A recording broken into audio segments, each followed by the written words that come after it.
ஹர மகாதேவா.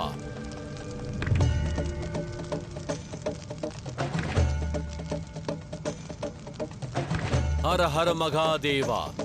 ஹர ஹர மகாதேவா.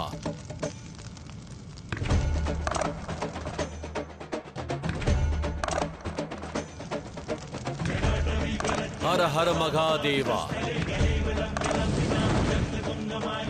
ஹர ஹர மகாதேவா.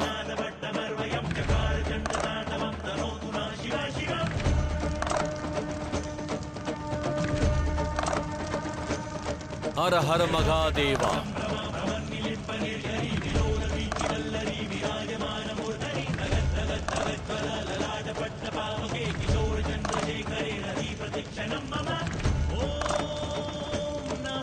ஹர ஹர மகாதேவா. ஹர ஹர மகாதேவா.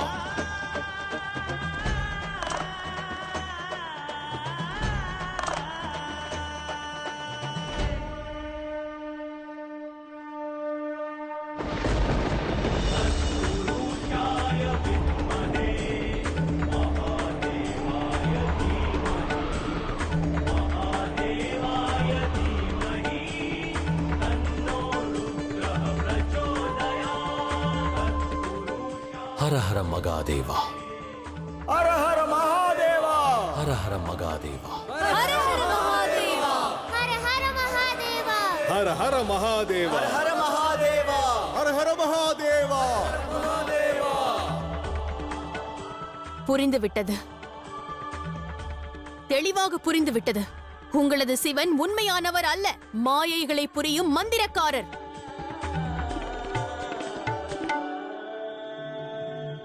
அவர் மாயை புரிபவர் அல்ல. சிவன் சுந்தரனாவார், சத்தியமாவார், எளிமையானவர், அன்பானவர், அனைத்து உறவிற்கும் அப்பாற்பட்டவர், பந்தங்களிலிருந்து விடுபெற்றவர், அன்பானவரிடம் தோற்க தயாராக இருப்பவர். சிவனிடமிருந்து சிவத்துவம் பிரிந்து விட்டது. பிறகு சிவலிங்கத்தின் சக்தி மட்டும் ஆதிசக்தியின் சக்தியை எவ்வாறு தகர்த்தது? ஏனென்றால் சிவலிங்கத்தின் சக்தியின் தத்துவம் சிவனோ சிவத்துவமோ அல்ல கணேசா, அது பக்தர்களுடைய நம்பிக்கையின் சக்தியாகும். மகாதேவரிடம் அதீத சக்தி இருப்பதால் அவர் தேவாதி தேவர் அல்ல. அவர் தேவாதி தேவராக இருப்பதற்கு பிரபஞ்சத்தில் உள்ள ஏராளமான பக்தர்களின் பக்தியே காரணம். சக்திசாலியாக இருப்பதற்கு புஜபல பராக்கிரமசாலியாக இருப்பது அவசியம். ஆனால் சிவனாக இருக்க அன்பும் நம்பிக்கையும் சிவத்துவத்தின் மீது வைத்தால் போதும். இதுவே அந்த அஸ்திரம். சரியான தருணங்களில் சிவனையும் வையகத்தையும் காப்பதற்கு உதவுகிறது. சரியாக கூறினீர்கள் பிரபு. சோதித்து பார்த்தீர்களா? எண்ணியது நிகழ்ந்ததா? சிவனது சக்தியினை உணர்ந்தீர்களா? செல்லுங்கள் இளவரசியாரே, சிவ தத்துவத்தை உணர்ந்திட முயலுங்கள்.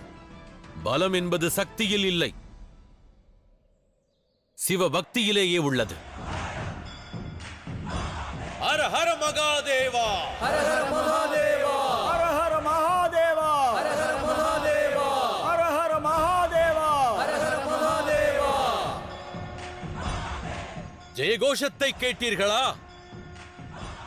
அச்சம் கொண்டு எழுந்த கோஷம் அல்ல, இது பக்தியால் ஒலிக்கும் ஓம்காரம். எவரொருவர் அன்பினால் உயர்ந்திருக்கின்றாரோ அவரின் அன்பானது மனதில் நிலைத்திருக்கும். சிவனது வலிமைக்கு அன்பே ஆதாரம். ஆனால் தங்கள் தந்தையின் உயர்விற்கு அச்சமே காரணம்.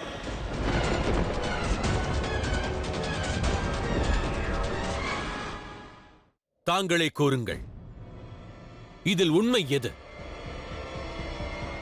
எங்களது சிவனா அல்லது தங்கள் தந்தையா? சுந்தரா, என் தந்தை அருணாசுரரை அவமதிக்கும் தவறை செய்யாதே. உன் சிவனின் சக்தி மீது உனக்கு ஆணவம் அல்லவா? உனது ஆணவத்தை இப்போதே தகர்க்கிறேன். உங்கள் அனைவர் முன்னிலையிலும் இந்த சிவலிங்கத்தை இங்கிருந்து இழுத்துச் செல்வேன். வீரர்களே, சங்கிலிகள் வரட்டும். சரி இளவரசியாரே.